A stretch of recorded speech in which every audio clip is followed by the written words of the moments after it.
If my son had blonde hair and freckles, would we be standing here right now? A quiet boy. A plane. A false assumption. What made airport police surround a 12-year-old? And what happened when his mother, the head of the FAA, showed up? Watch to see how calm truth shattered quiet bias. Don't forget to like, comment, and subscribe for more powerful stories. The boy didn't move. He stood still, not frozen with fear, but calm with purpose. Just 12 years old, eyes fixed on a white and blue Cessna 172 parked across the tarmac.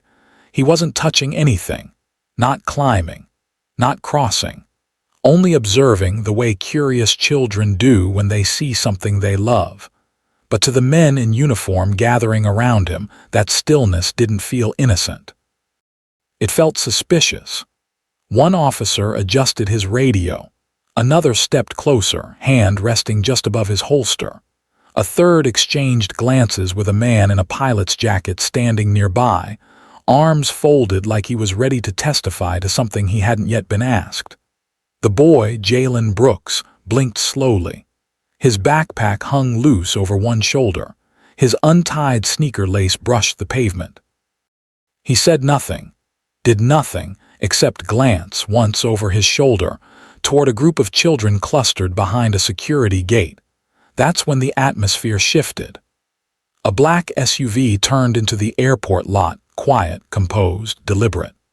From the passenger door stepped a woman in a tailored blazer, small in stature, but moving like someone who didn't need to announce her authority. She walked with purpose, not fast, not slow, just direct. And when she reached the officers surrounding the boy, her voice was clear, unwavering. "He's my son." Everything, every assumption, every tension in the air began to crack. But to understand why this moment mattered, you'd have to go back to where Jalen's story really began. 12-year-old Jalen Brooks didn't say much in class. He wasn't the first to raise his hand, nor the one who cracked jokes during lunch. But when he did speak, it was with intention. His teachers called him thoughtful. His classmates called him quiet. His mother called him sharp-eyed. Jalen lived with his mother in a modest brick house just outside Charlotte, North Carolina. The walls of his room were covered in blueprints. Not posters of basketball stars or video game characters, but detailed sketches of airplane cockpits, laminated pages of Boeing schematics, and folded origami jets he'd perfected through trial and error. From the age of 7, when he'd taken his first flight to visit his grandmother in Atlanta, Jalen had been hooked. While other kids slept or watched cartoons on the plane, he sat alert at the window, watching the flaps move, counting seconds between taxi and liftoff, wondering what every button in the cockpit did. By the time he turned 10, he could recite basic aircraft specs better than most adults. That year, he'd earned a STEM scholarship through a city program, something he barely talked about but which made his mother's eyes soften with pride whenever it was mentioned. Dr. Simone Brooks, his mother, rarely wore her title at home. Outside, she was the administrator of the Federal Aviation Administration, a name that carried weight in conference rooms and congressional hearings. But at home, she was just Mom, the woman who double-checked his lunch box and reminded him to tie his shoes. Few people at Jalen's school knew what she did. She preferred it that way. It gave Jalen room to build his own name, to become someone on his own terms. The morning of the school's field trip to Charlotte Douglas International Airport, Jalen woke up before his alarm. His outfit had been laid out the night before, a white polo shirt, dark jeans, and sneakers he'd scrubbed until the soles looked brand new. He checked his bag one last time: notebook, pencil case, FAA-issued brochure from an old air show, and a page of handwritten questions. Downstairs, the smell of warm toast and turkey bacon filled the kitchen. Dr. Brooks stood by the stove in her navy robe, coffee mug in one hand, tablet in the other. Even before sunrise, she looked composed. Jalen sat down quietly and took a bite, She glanced at him over the rim of her mug. "You ready for your big day, Captain?" He gave a small smile and nodded. She set her mug down, walked over, and placed both hands gently on his shoulders. "Remember," she said softly, "be curious, Jalen. Ask smart questions. It's your space, too." He nodded again, not with words, but with the certainty of someone who knew exactly where he belonged, even if the world hadn't figured it out yet. The school group moved in a slow, loosely formed line, led by a volunteer from the airport's public relations team. Neon orange visitor badges swung from each student's lanyard, catching the morning sun as they walked past the terminal's outer gates. Above them, the distant roar of takeoff filled the sky. Jalen drifted toward the back of the group, not to cause trouble but to linger, to look longer. His eyes scanned everything: the security fencing, the maintenance carts, the painted numbers on the runway. But it was the row of smaller aircraft across the lot that caught his full attention. There it was, a Cessna 172, blue and white, sitting quietly near the edge of the hangar line. It wasn't flashy, no jets or sleek wings, but it had presence. Compact, self-assured, as if it had a story to tell to whoever knew how to listen. Jalen stepped forward, not far, just 3, maybe 4 paces beyond the group's edge. The visitor boundary line was still in view. He didn't cross any fences. He didn't touch anything. His hands stayed by his sides and his notebook remained tucked under his arm. He simply stared, absorbing, imagining. But from a window above, inside the airport's private lounge, a pair of narrowed eyes watched him. Bill Hadley, 63, retired pilot, sat with his coffee cooling in one hand. He'd flown commercial for nearly 3 decades, logged thousands of hours in the air, and now spent his semi-retirement training rookies and volunteering at flight schools on weekends. Bill liked to think of himself as old school, trusted his gut, and something about the lone boy near the fence set his gut turning. He watched Jalen a moment longer. Didn't look like he was with the others. Didn't look like he belonged. Bill didn't ask anyone, didn't call out, didn't notify the teacher standing just yards away. He reached for his phone, pressed a quick dial. "Yeah, this is Hadley in the North Lounge. You got a kid by the ramp fence, real close to one of our planes. Might want to send someone to check it out." He took another sip of coffee and waited. 2 uniformed airport security officers appeared within minutes. One younger, brisk in his stride, the other older and already scanning the scene with narrowed eyes. Jalen hadn't moved. Still standing a few feet from the group, notebook tucked under his arm, eyes steady on the Cessna. But the sound of approaching boots shifted something in the air. He turned slightly, registering the growing presence behind him. "Hey, son," the younger guard called out, voice clipped. "You here alone?" Jalen blinked, unsure how to answer. "No, I'm with my school." The guards didn't relax. "Then why aren't you with your group? What are you doing over here? Did you try to touch the plane?" Their questions came rapid fire, like an interrogation. Each word made Jalen's mouth a little drier. He tried to answer calmly. "I just wanted to see it. I like planes." From across the gate, Miss Elaine Turner noticed the officer's posture, alert, confrontational. She hurried over, heels clicking against the pavement. "Excuse me, he's with us, with the school." Her voice was firm, authoritative. "He didn't do anything wrong." The older officer didn't look at her. The younger one gave a stiff nod but didn't back off. One of them pulled out his radio. "Requesting local PD support, possible breach concern. Juvenile. No immediate threat but unclear supervision." Jalen caught that line, possible breach, and felt something coil in his chest.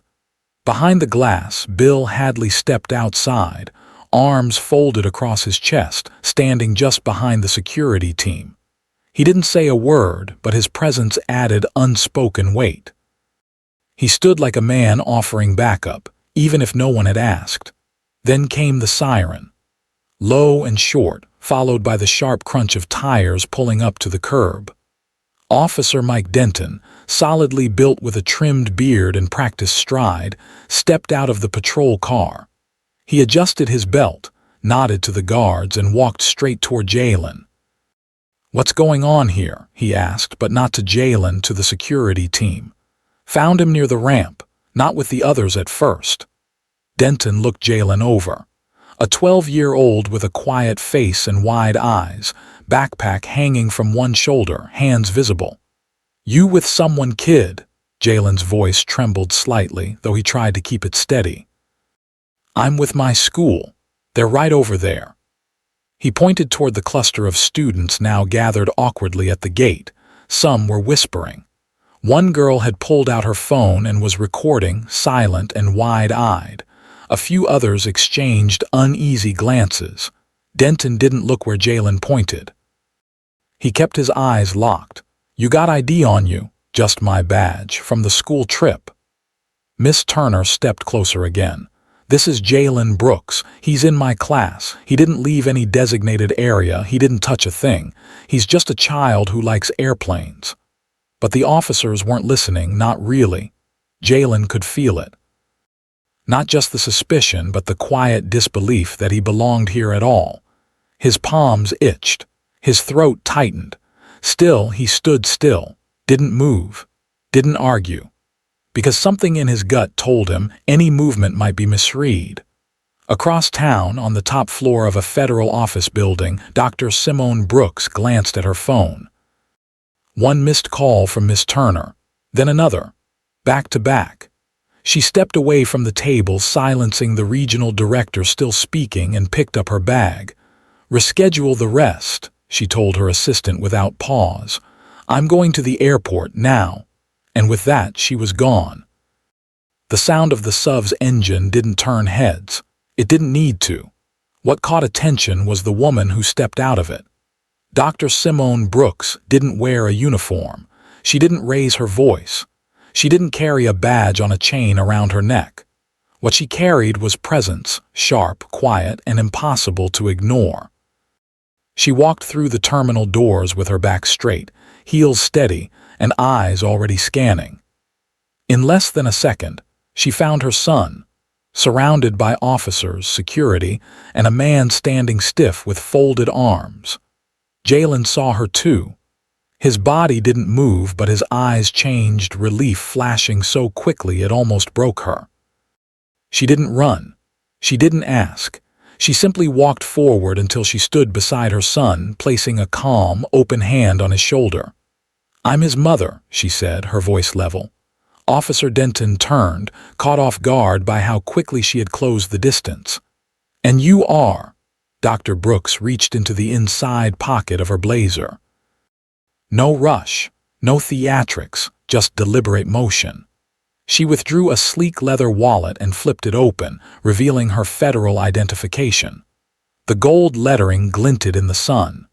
Federal Aviation Administration Administrator Dr. Simone A. Brooks. Silence followed. The younger officer blinked. Even Denton took half a step back, brow furrowed as if trying to reconcile the badge with the moment. Bill Hadley, still standing a few feet away, shifted his weight uncomfortably. Dr. Brooks didn't waste time. "Let's skip the performance," she said evenly. "My son is 12. He stood near a fence. He didn't break a law. He didn't breach a line. He looked at a plane, the same one I looked at when I was his age, dreaming of flying." Her gaze swept across the officers, then stopped on Bill. "But someone didn't see a dreamer. Someone saw a problem." Her voice didn't rise, but every word struck like a drumbeat in a quiet room. "Tell me something, officer. If my son had blonde hair and freckles, would we be standing here right now?" No one answered. "This isn't about protocols or safety procedures. This is about assumption. You didn't ask who he was. You didn't ask why he was here. You just acted because something about him didn't fit the picture in your mind." She turned to Denton. "Respect shouldn't be reserved for the people who carry power. It shouldn't only be offered after you find out who someone is. It should be the starting point, not the reward." Jalen stood still, but this time, not from fear, from awe. He watched his mother dismantle the moment, not with fury but with clarity. Behind them, Miss Turner approached silently, eyes moist, voice soft. "Dr. Brooks, I'm so sorry this happened." Dr. Brooks gave a brief nod, then returned her focus to the group before her. "This isn't just about my son," she said quietly. "It's about every child who gets mistaken for a threat when all they're trying to do is learn." The silence lingered. This wasn't over, but everything had already changed. By sundown, the footage had already made its way online. Just under 2 minutes long, it opened with Jalen standing between two officers, his hands still, his gaze lowered. A soft voice, shaky, young, whispered off camera, "He didn't do anything." There were no raised voices, no physical altercations, just quiet tension, uniformed bodies surrounding a single black boy in a moment that should never have happened. But then came the shift. The door opened. A woman walked into frame, confident, measured. The boy looked up and then she spoke. "I'm his mother." That line, along with the flash of a federal badge, would ignite the internet by morning. By the next day, headlines ran in bold. "Boy harassed at airport until they found out who his mom is." FAA administrator shuts down racial profiling in powerful on-site response. Respect shouldn't depend on who you know, and she proved it. The clip spread across social platforms. News anchors dissected it. Educators shared it with staff. Parents passed it between group chats like a warning and a lesson in one. And somewhere in a quiet corner of the city, Bill Hadley sat down to write. It wasn't a press release, not a draft reviewed by legal counsel. Just a handwritten letter on lined paper. "I made a call that day because I trusted my instinct, but now I realize that instinct was built on bias. I was wrong, and I'm sorry." He didn't ask for forgiveness. He just admitted the truth and mailed it to Dr. Brooks' office without expecting a reply. But something unexpected happened. Weeks later, the FAA unveiled a new outreach program, Open Skies, Youth in Aviation. Its mission was clear: bring aviation education to underserved schools, offer mentorship, access, and opportunity to the kids least expected to belong in flight. Bill wasn't listed as a spokesperson. He didn't speak at the launch. But he showed up. He helped unload boxes of flight manuals. He ran simulator tutorials, and when no one was watching, he listened more than he talked. Not for redemption, not for applause, but because, for the first time in a long time, he was ready to grow. 3 weeks after the incident, a laminated sign appeared on the door of the school library. Aviation Club Wednesdays after school inside. A handful of students sat cross-legged on the carpet, eyes wide as they watched a projected image of a cockpit layout.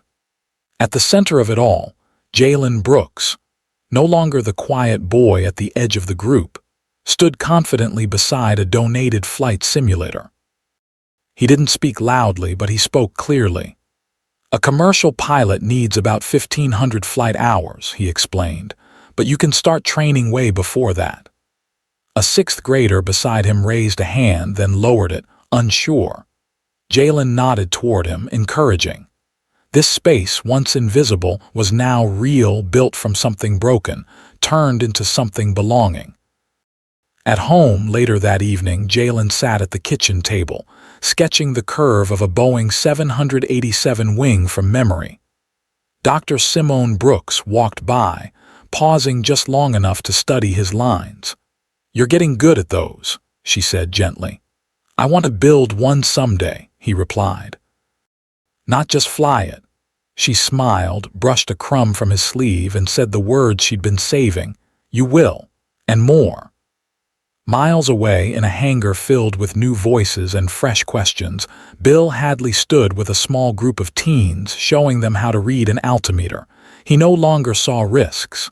He saw reflections. Kids who needed someone to believe they belonged, before the world tried to prove otherwise.